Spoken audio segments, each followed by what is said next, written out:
It is 12 o'clock, so I think we are going to start this morning session.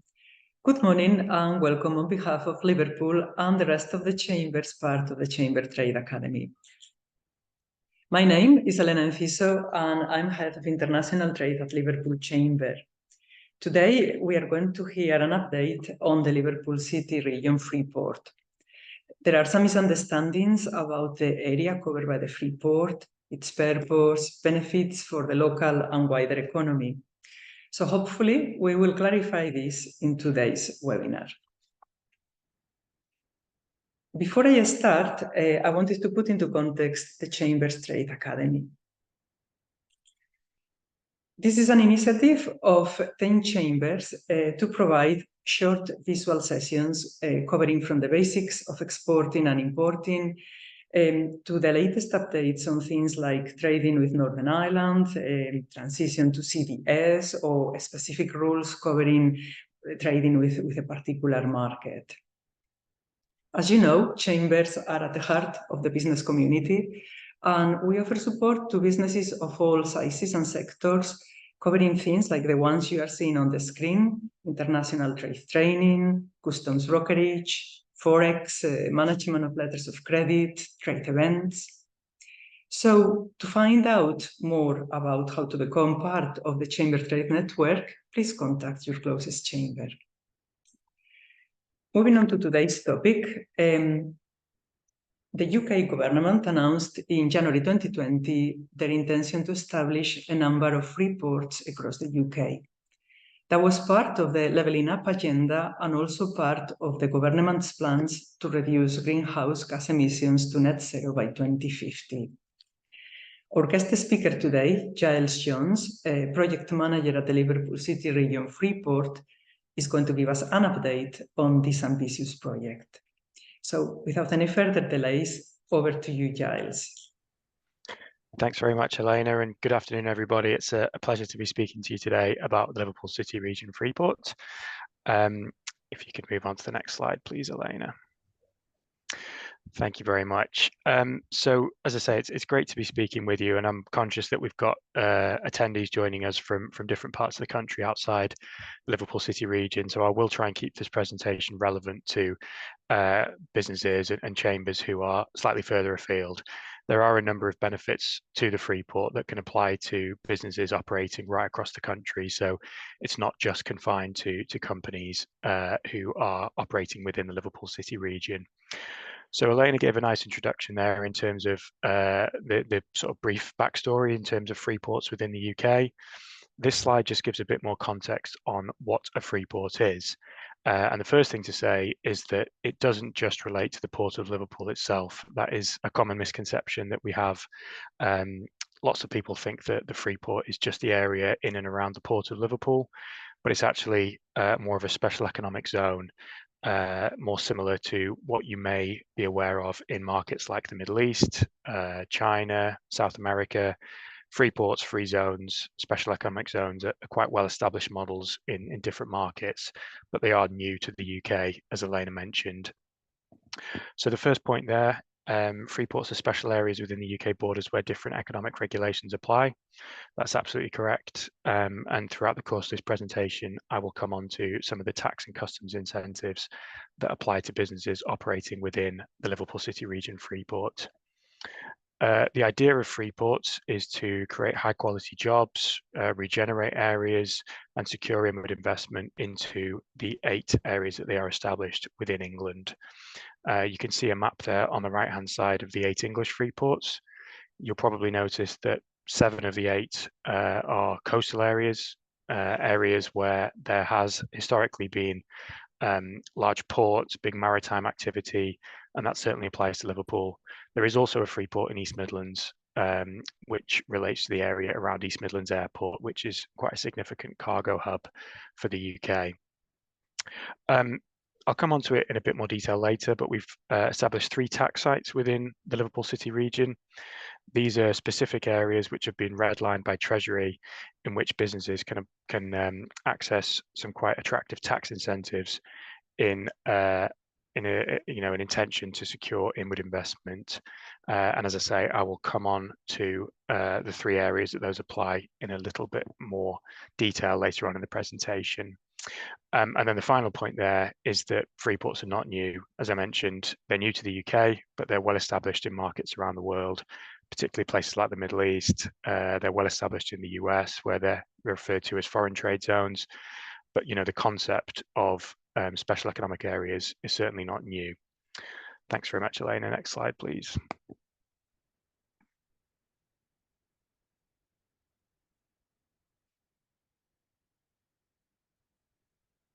There we go. So this slide really sets out what the objectives are for UK freeports from a policy perspective. And you can see the three overarching objectives there in terms of what the government is aiming to do through the Freeport programme. We want to establish them as national hubs for global trade and investment. We sort of firmly believe that the customs incentives that businesses can apply for through the Freeport model will really make them quite attractive places to undertake international trade. I'll come on to them in a bit more detail later on, but effectively businesses can access quite a wide-ranging series of customs easements that are designed to make bringing goods in and out of Freeport zones a more straightforward process. And that's the thinking in terms of developing national hubs for global trade through the Freeport programme. We also, through the tax sites, expect to see quite a lot of investment coming into Freeport areas. So from a trade and investment perspective, Freeports have a key role to play in the national policy agenda. We also want to promote Freeports as areas of regeneration and, as a result of that, job creation. So the three tax sites that we have in the Liverpool City region are all brownfield areas, post-industrialised, and in need of investment in order to regenerate. And we expect that the businesses that arrive on those sites will create high quality jobs as a result of that. And then the final point there is to create a hotbed of innovation. Government is very keen that freeports develop their own innovation agendas. And I'll touch on what we're looking to do from an innovation perspective in Liverpool in a bit more detail throughout the course of this presentation. But that's really just a snapshot of what freeports are intending to do from a policy perspective. Thanks, Elena.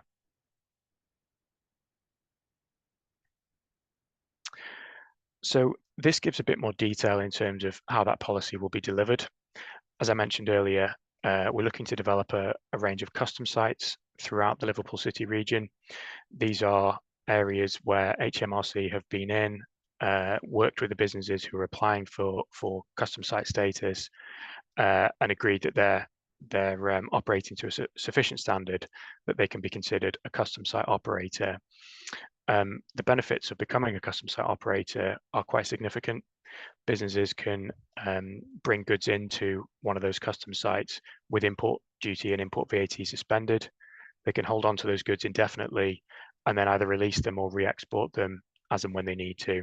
So again, I'll drill down on the benefits of a custom site later on in the presentation, but that's just really a snapshot. I've touched on some of the tax reliefs that businesses can apply for. Again, on those three specific tax sites, which I'll go into a bit more detail on later, there's quite an attractive suite of tax incentives to entice businesses to invest, create jobs, and undertake research and development on those sites. Planning reforms is a really interesting angle of the Freeport agenda.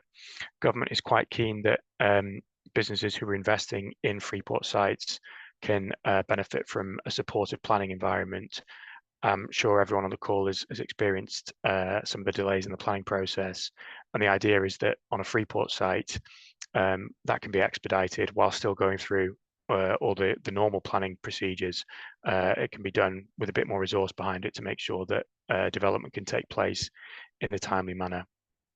I've touched on the innovation. As I said, government is really keen that freeports become hotbeds for innovation, to use their terminology. And in Liverpool, we've got two clear focuses, one being around decarbonisation of freight movements, and we're also keen to support the digitalisation of trade, which I'm sure colleagues on the call will have a vested interest in from a chamber perspective. Freeport's benefit from 175 million pounds of seed funding. That's basically allocated on a 25 million pound per Freeport basis.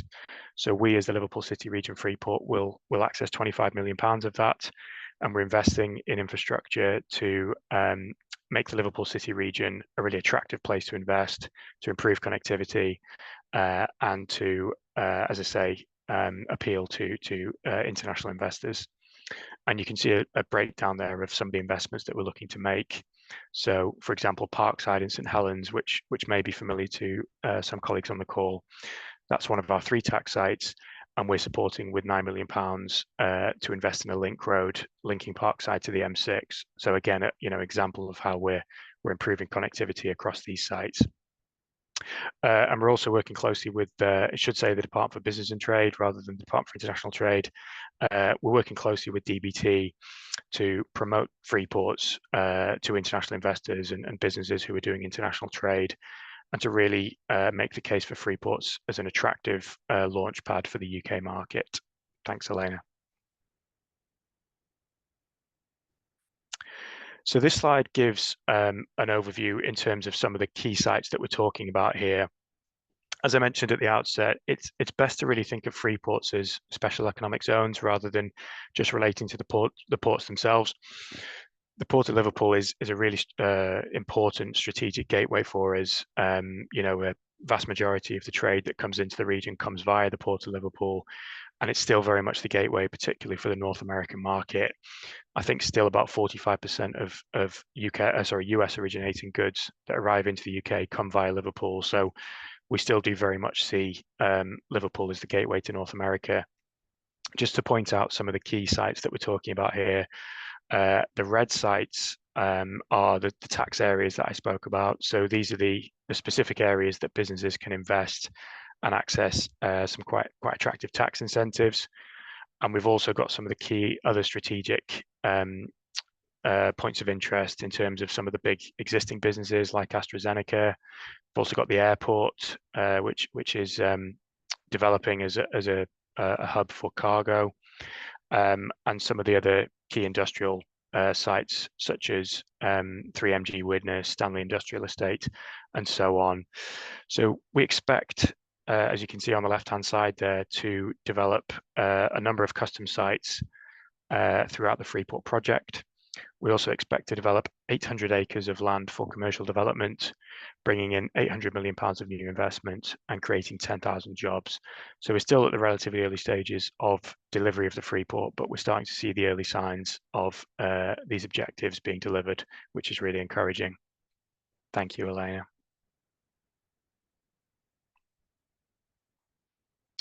So I'll just go into a bit more detail on how a custom site works within a Freeport, because I think this will probably be of interest to some of the colleagues on the call from a chamber perspective. So whilst the tax sites I've referred to are those 3 specific areas that have been redlined by Treasury, actually any business in the Liverpool City region area can apply to become a custom site. So that is an area stretching from Wirral all the way over to Port Salford, about a 45-kilometre radius. Any business within that region can apply to become a custom site. It won't be suitable for every single business, but that opportunity is there if it would make sense for them to do it. So what is a custom site operator? A custom site operator is effectively a company that has gone through a process with HMRC to achieve CSO status. So that involves evidencing that you're operating to a high standard, complying with trusted trader schemes such as authorized economic operator status, and effectively evidencing to HMRC that you are a responsible operator who can be relied upon to access some of the customs easements that come with that status. So we've currently got 2 companies who have gone through that process. They are SSO International Freight and Logistics up in St Helens.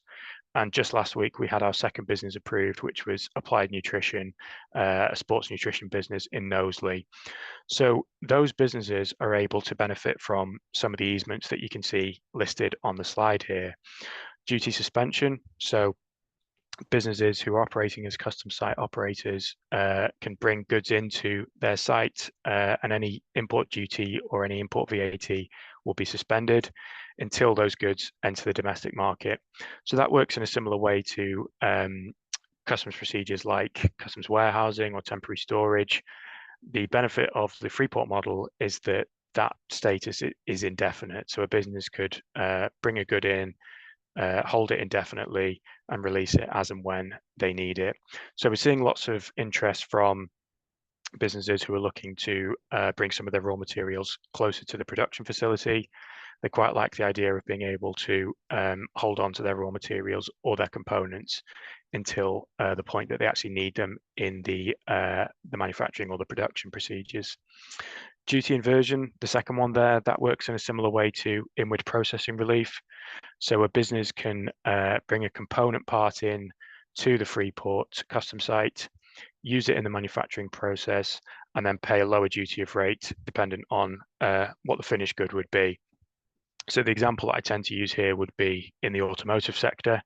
Obviously, Liverpool City region has got quite a strong reputation for the automotive sector. Businesses like JLR, Ford, and Stellantis, based just in Ellesmere Port, just outside the region, they could utilize duty inversion in their manufacturing procedure by potentially importing a component. So, for example, a car engine at 10% could be imported, utilized in the manufacturing procedure to create a finished good, in this case a car, and then exported at the lower level of duty, which would be applicable to that finished good, in this case a car.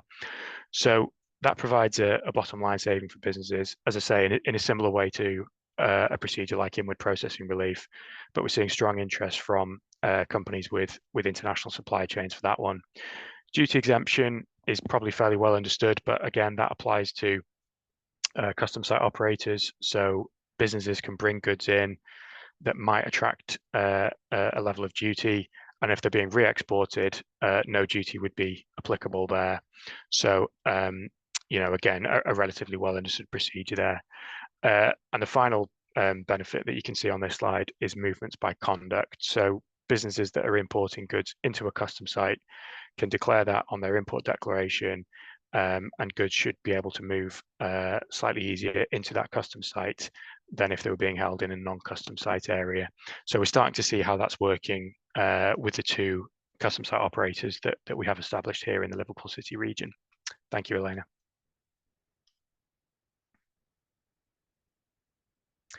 This just gives a bit more detail on some of the customs benefits. I won't go through them in detail.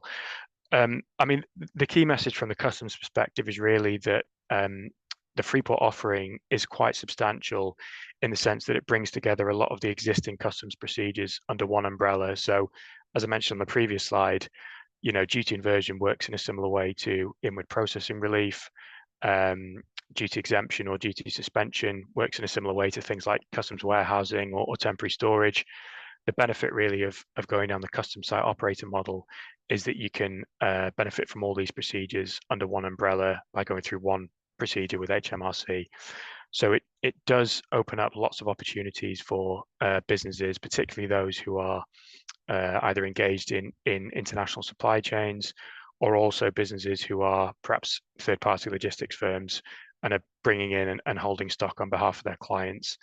So we're seeing quite strong interest, and we've got quite a full pipeline in terms of businesses who are going through the process with HMRC.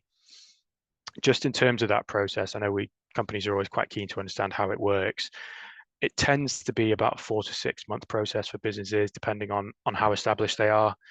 HMRC, as you would expect, would come in and undertake an audit of the site that's proposed to become a custom site. They would look at site security. They'd want to understand how goods are held, how goods are recorded as they come in and leave the site.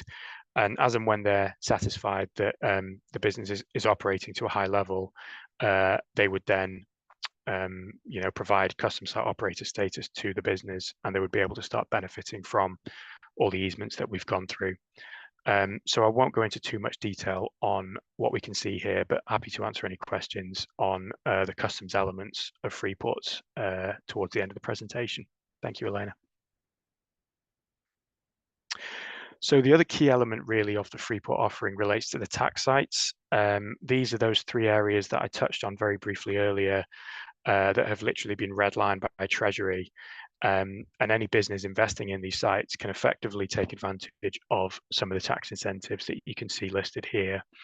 So the thinking behind this sort of suite of benefits is that it's really designed to be exponential. So the more a business invests or the more people they employ on the tax site, the more their tax saving will be and the more attractive it is for them to invest.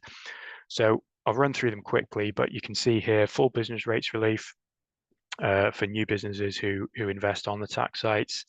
That was launched in 2021 and is due to run until 2026.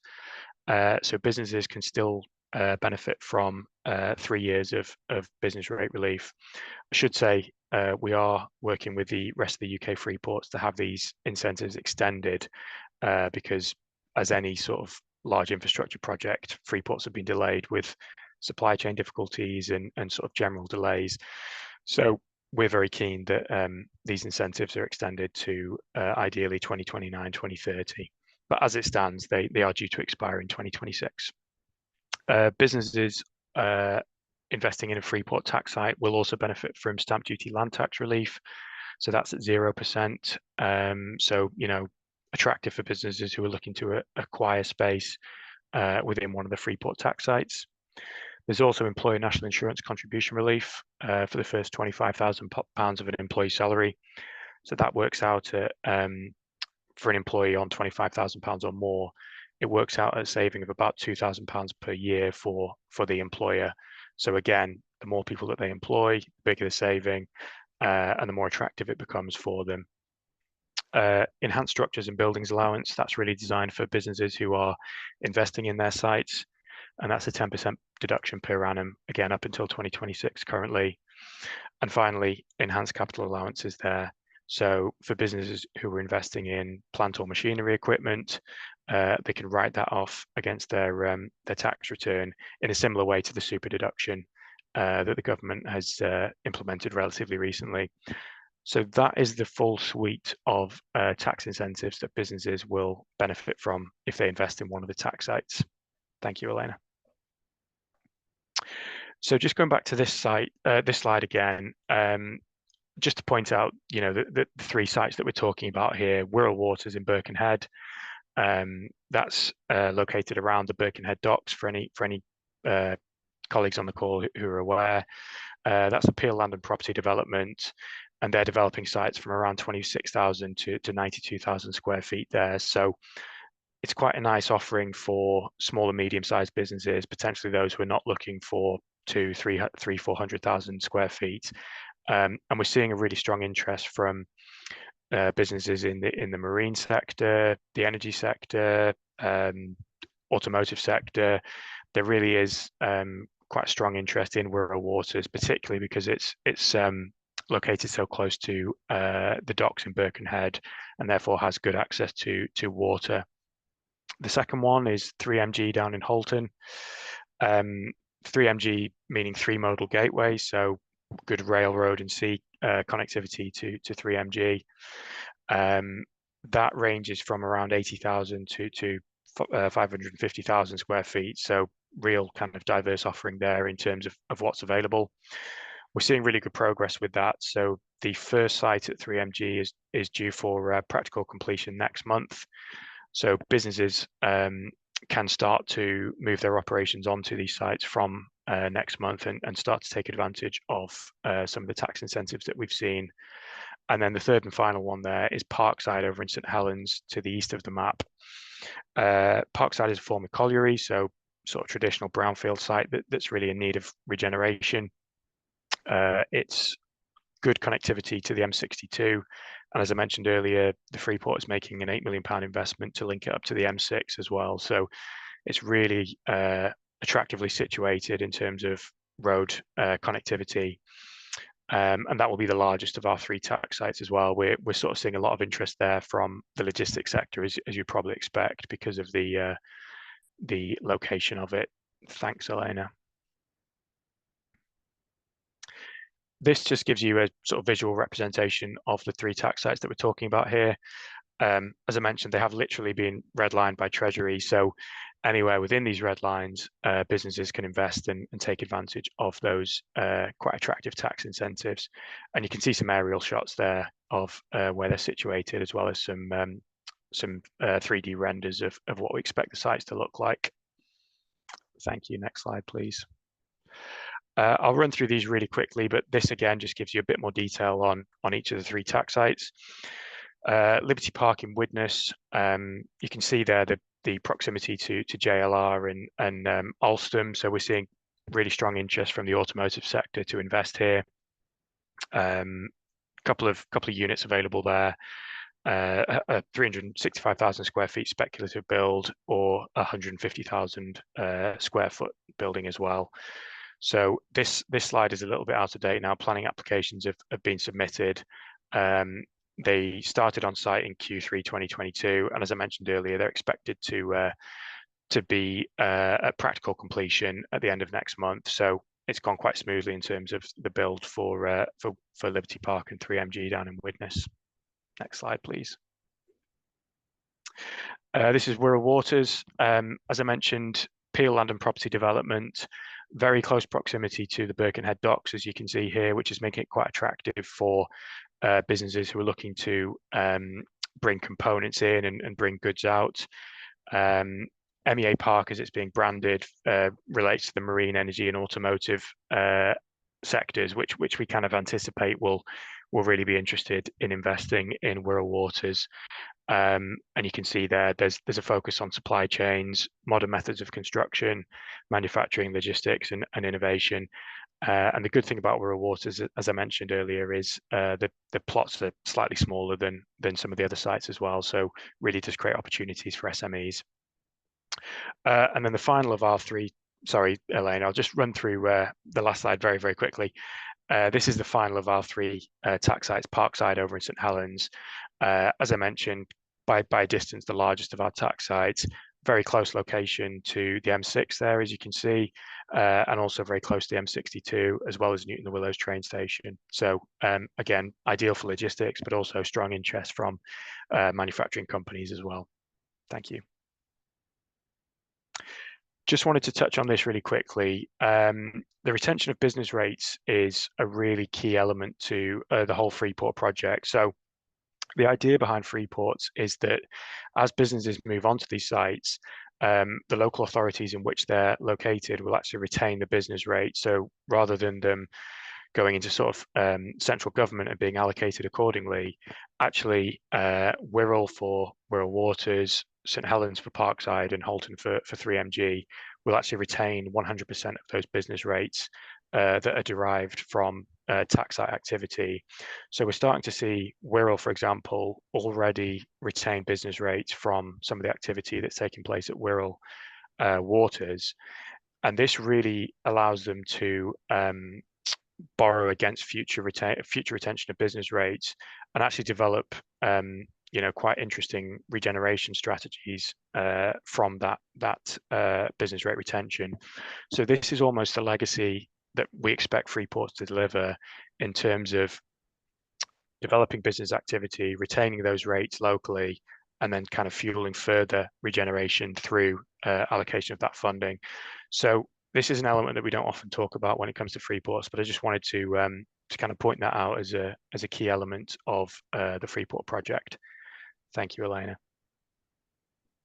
And then this is just a sort of case study of some of the conversations we've been having with potential tax site tenants. So, this is a business that's looking to invest approximately 40 million in developing one of the tax sites and then employing up to 500 new employees.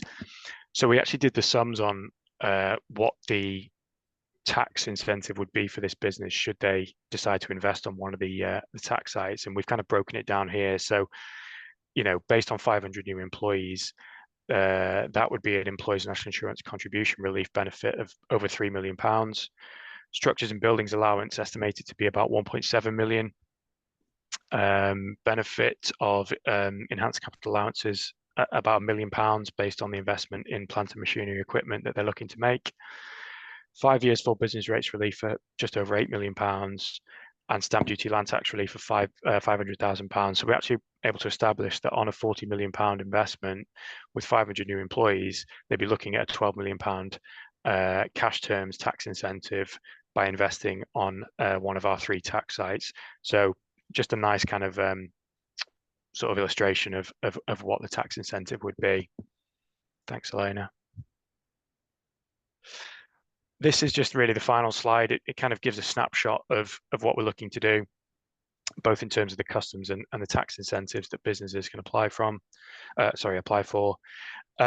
Some of the key messages I'd really like to sort of pick out before we finish is, again, just to reiterate, it's not just the Port of Liverpool or the area around the Port of Liverpool that can benefit from this. It's actually the Liverpool City region, stretching from Wirral all the way over to Port Salford, just outside Manchester. You don't even have to be a business based in the Liverpool City region to utilize one of the custom sites. So as I mentioned, SSO International Freight, one of our first approved custom sites, they're based in St Helens. They're actually holding on to stock for businesses based in Manchester, based in Cheshire, who are, through their work with SSO, able to suspend any import duty, any import VAT payments. So, you know, it's a project that's designed to benefit the Liverpool City region, but we are really confident that it will have wider ramifications for businesses right across the Northwest, in Greater Manchester, in Warrington, in North Wales as well.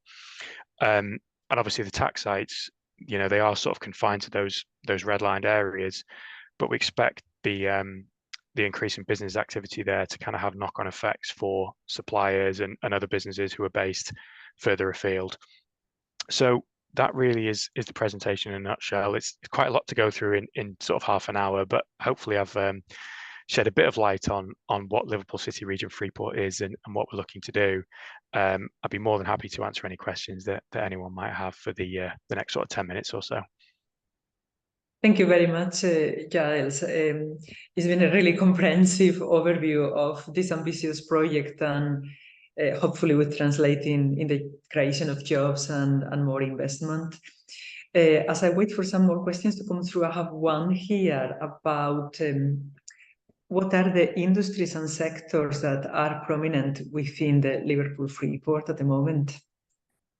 Yeah, it's really wide ranging actually. So as I mentioned, we over the 3 tax sites, we're really seeing a mix of investor interest. So Wirral, because of its sort of proximity to the sea, we're seeing strong interest from businesses that need that ability to bring goods in and out via sea freight. So companies with kind of complex international supply chains are really quite attracted to that. And it's also kind of interesting to see the kind of increase in inquiries from businesses in energy. So hydrogen, that's starting to make an appearance in Wirral. And then Parkside, because of its kind of proximity to the motorway network and the rail network as well, is really kind of perfect for businesses in the logistics sector, but also manufacturing as well. And then down in Halton in 3MG, again, close proximity to JLR, to some of the life sciences businesses, particularly GlaxoSmithKline.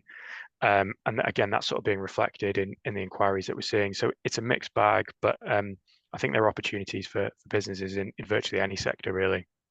Thank you very much for that. Another question is about, I think you mentioned that in the presentation, but how long roughly could take a business to become a custom site operator? Yeah, thanks very much for the question, Susanna. And it's a really good question.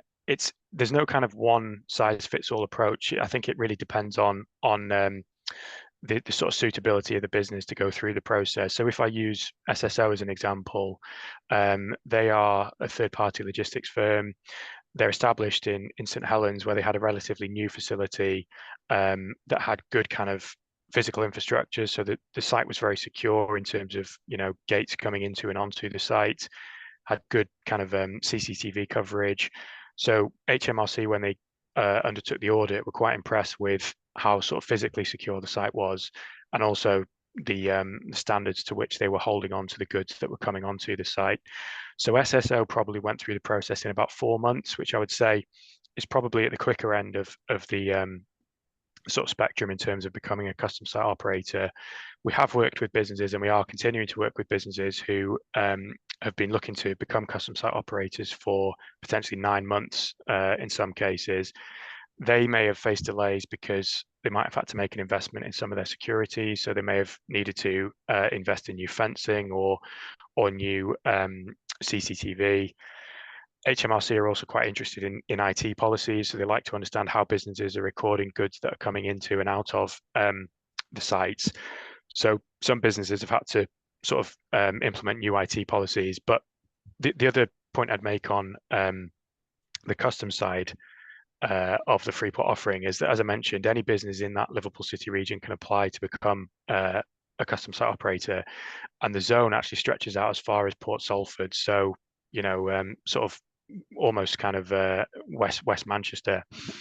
Those businesses would also be able to become custom site operators. So the message for businesses who are operating in Greater Manchester is just, you know, speak to us and see is there an opportunity to potentially establish a custom site, and I'd be more than happy to speak to any of Susanna's members. Thank you for that, Giles. One other question comes from a local company about if you are authorized economic operator, does this speed the CSO application? Yeah, the answer is yes. But... really good question, and the answer is definitely yes.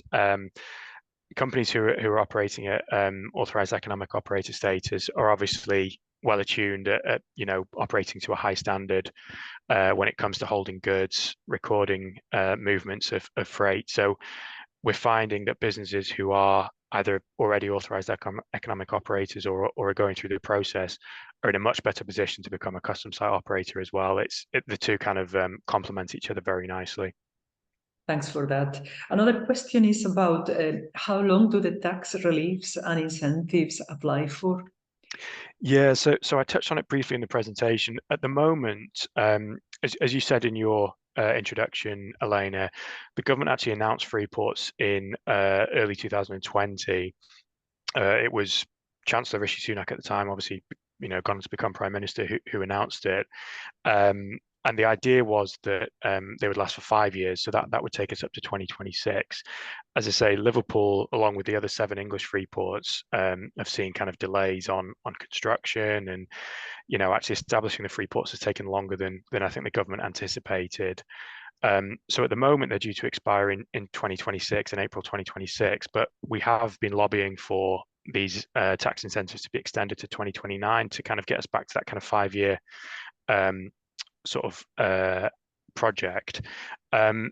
We haven't sort of been told that you know that is going to happen, but we've kind of been told to sort of keep an eye on the autumn statement in November as when something might be announced in terms of extension of Freeport tax incentives. So I'll keep you up to date with that, but we're hoping to hear news soon of an extension. Thanks for that. I think this is all we have time now for the questions and answers, but if anybody in the audience wants to ask any question later on, they can email export@liverpoolchamber.org.uk, and we will be happy to forward them to the Liverpool Freeport for more clarification. Just wanted to end up. Thank you everybody for joining this session, and a reminder of the upcoming ones, part of the Chamber Trade Academy series. Next one on the 19th of October. You see different topics, USA, IP, logistics, is something for everybody. We really hope you enjoy today's session, and we look forward to welcoming you in the next one.